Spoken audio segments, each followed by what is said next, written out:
అండి, welcome to my channel. ఈరోజు మనం చేసుకుందాము పిట్టి. ఇది చాలామందికి తెలిసే ఉంటుంది.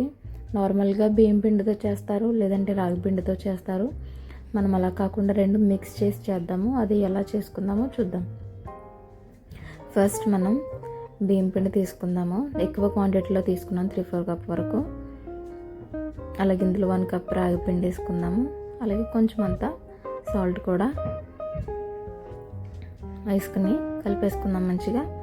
ఇందులో కొంచెం కొంచెం నీళ్ళు వేసుకుని కలుపుకోండి, ఎక్కువ నీళ్ళు వేయొద్దు. ఇలాగ ఉండాలి, అది లేకుండా పొడి పొడిగా కలుపుకొని పెట్టుకోవాలి. ఇలాగైతే మనకు సరిపోతుంది. ఇప్పుడైతే స్టీమ్ చేసుకోవడానికి ఒక డేక్షాలో ఇలా సగం వరకు నీళ్ళు వేసుకుందాము.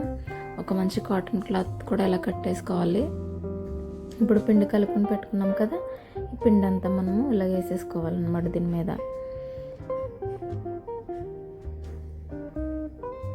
ఇప్పుడు ఒక ప్లేట్తో మనం కవర్ చేసుకుని ఇప్పుడు స్టీమ్ చేసుకోవడానికి గ్యాస్ మీద పెట్టుకుందాము.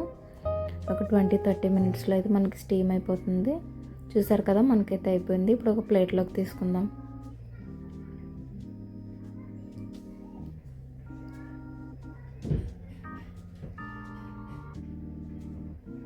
ప్లేట్లోకి తీసేసుకుందాము. ఇందులో కంపల్సరీ తాటి బెల్లం అలాగే నువ్వుల నూనె అయితేనే మంచిది, టేస్ట్కి మంచిది, ఇంకా హెల్త్కి కూడా చాలా మంచిది. నేనైతే 1 కప్ తీసుకున్నాను, పెద్ద కప్పు. మీ టేస్ట్ని బట్టి బెల్లం వేసుకోండి.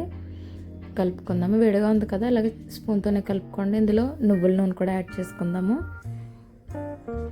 చక్కగా ఇలాగ నువ్వుల నూనె కూడా వేసేసుకుని మంచిగా కలుపుకుందాం. మనము ఇలాగే లడ్డూలు చేసుకుని పెట్టుకుంటే చిన్నపిల్లలకి అయితే చాలా బాగా నచ్చుతుంది. మా పిల్లలకి చాలా ఇష్టం. చాక్లెట్ లడ్డు అని తినేస్తారు. వీడియో నచ్చింది కదా, అయితే మీరు కూడా ట్రై చేయండి. వీడియో నచ్చితే లైక్ చేసి కామెంట్ చేయండి, సబ్స్క్రైబ్ చేయండి మన ఛానల్.